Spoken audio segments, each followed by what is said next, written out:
Dog succeeds in removing owner from life support. You'll be shocked by the surprising explanation. It's been said that a man's closest friend is his dog, and former police officer Simon's experience supported this claim. Twice his dog, Betsy, came to his rescue from certain death. What, how, and why? You'll be shocked by the surprising explanation and regain trust in dogs. Welcome to USA Stories channel. Do not forget to subscribe and activate the bell button to receive all new updates. Now let's go to the story. After serving in the police for more than 45 years, Simon had never once been happier in his career. He was able to assist others, support his community, and offer the general public a valuable service. However, he loved working with the police dogs, which was one of his favorite aspects of the job. Although he was first a bit afraid of these extremely skilled creatures, Simon soon came to love them and found the guts to train and work as a police dog handler. He worked really hard and acquired his very own German Shepherd, named Betsy, after much training. Together, they put in endless hours to teach Betsy and get her ready for the position, developing a strong friendship in the process. They fought against crime in the city for more than 10 years, staying as near as they could. Simon loved Betsy just as much as his own family, but Simon's retirement was eventually required. He was eager to retire since he was becoming older and wasn't quite as witty, fit, or healthy as he once was. He only wanted to be able to take Betsy with him and have her as a family pet before he left the force, though. She may have been a violent and powerful dog when dealing with criminals in the lower classes of society, but she was kind, and amiable with Simon and most other people. After the request was forwarded up the line of command, Simon was granted permission to take Betsy with him. He was ecstatic to be able to bring his closest pal home with him. Betsy's presence in the home initially caused concern for Simon's relatives. The couple's 11 and 13-year-old kids were anxious about the new family member because his wife had never been a big admirer of dogs and preferred the much less messy cats. However, Betsy quickly showed that she was more than simply a frightening former police dog. The family finally welcomed her into their life once she revealed her genuine loving colors. Simon was incredibly proud of Betsy for her efforts in gaining his family's affection and acceptance. She was a really good dog indeed. As it turned out, she was a dog that would soon be able to show her real nature. Unexpectedly, one morning, Simon was preparing to take Betsy for a stroll when something unexpected happened. Betsy was acting weird as he put on his shoes and got her lead and ball. She was turning her head to the side and whimpering a bit, gazing at him in a manner she had never looked at him before. Nevertheless, Simon didn't give it much attention, and they started their daily morning stroll. But as they got closer to the busy crossroads they frequently crossed, Betsy started to attempt to slow Simon down, acting as though she didn't want him to go across the street. She tried to obstruct him, growled at him, and even tugged at his clothes in an attempt to stop him. She bolted towards a seat, as though adamantly demanding that her owner take a seat. Eventually, Simon gave in and took a seat, wanting to find out what was wrong with Betsy. At that point, he began to experience dizziness and shortness of breath due to a constriction in his chest.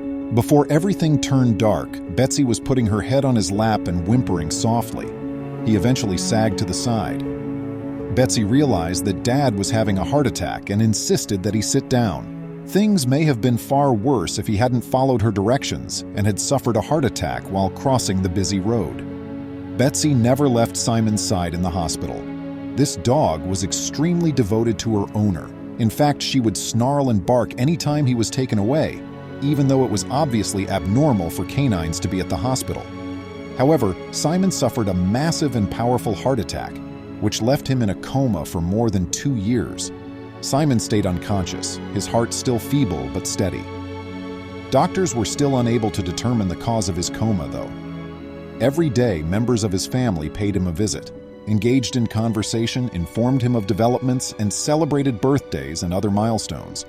Simon did not move or make any noise during the entire ordeal, save for the repetitive beep, beep, beeping of the devices around his bed. Naturally, Betsy stayed at his side, not even eating or drinking to keep an eye on her dearest buddy and unconscious master. She was eager to return to her bedside as quickly as possible, but Simon's girls would take her outdoors every day to relieve herself. Despite first drawing attention, the dog eventually blended in with the other patients and staff. The doctors had never heard of something such occurring at a hospital. When doctors checked on Simon after a few months, they would give Betsy a little fuss and a stroke, but she relished the little moments of attention and went right back to looking over Simon when they left. The family's visits were fewer and further between as time went on. It became apparent that Simon's coma was becoming a strain on the family when nurses had to take Betsy outside and provide her meals and snacks. They had suspended their lives in the vain hope of rousing him, and the days passed with no sign of improvement. Thus, a choice was made by the family and the medical team. Given that Simon's coma was obviously causing him agony and suffering, and that there was no way to bring him out of it, it would be better to terminate his life in a compassionate manner. That would serve him best and most kindly. Although his family understandably was upset, they also felt that enough time had passed. After spending one more night at his side, the physicians would arrive the next morning to give Simon a dose of medication that would cause his heart to stop and end his life. The entire family gathered around Simon's bed during the evening to say farewell, catch up, and reminisce about their time together. Even though Betsy was glad to meet everyone, she preferred being petted and surrounded by the folks who had accepted her into their family. She had no idea what would occur the following day. When morning finally arrived, the family heard a gentle knock on the door. There were a few physicians present, and one of them had 2 syringes full of the medication that may kill you. Simon's family moved to one side of the room so the physicians could perform what they had to do, and they began to cry immediately. However, Betsy stayed put. She was sly and cunning and sensed that something negative was taking place. Even though she had no idea what was happening, she knew she had to keep Simon safe at all costs. Betsy let her old police dog instinct return and let out a snarl and baring of fangs. Even her relatives was taken aback by this unusually aggressive outburst, briefly startled out of their mourning. Betsy made a protective move, positioning herself between the physicians and her unconscious master.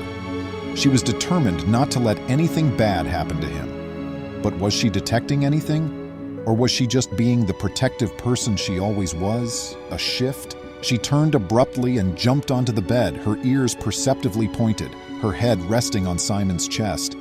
Shortly after she began to wag her tail, the dull beeping coming from the equipment all around the bed began to shift. Simon's hand laboriously made its way to Betsy's head and rested there. Betsy nuzzled and licked at his palm, her tail appearing as a blur. The physicians were taken aback. They were ready to take Simon's life, but Betsy intervened just in time, sensing that her master and best buddy would soon awaken. His life had been spared by her. When Simon's eyes finally opened, they did so weakly. He gazed at his family and muttered, "I love you all," before turning to face his devoted dog who had twice saved his life. She had done so much for him, and he was very grateful. She was not only a fantastic partner to work with while on the police force, but she also made sure he was as secure as possible when she realized he was going to suffer a heart attack. And as the doctors were about to give up on him, Betsy made sure they were prevented from giving him the final dose. With tears in his eyes, he grinned. "Excellent dog," he murmured. "Good dog." It only goes to demonstrate that you should never undervalue a dog's sympathy and devotion. What are your thoughts on this tale then? If you owned a dog as devoted and kind as Betsy, how would it make you feel? Please let us know in the space provided for comments below. Please remember to subscribe to our channel, give us a thumbs up, and turn on the notification bell so you won't miss any of our videos. If you enjoyed the tale, the next video that plays on your screen will probably move you too.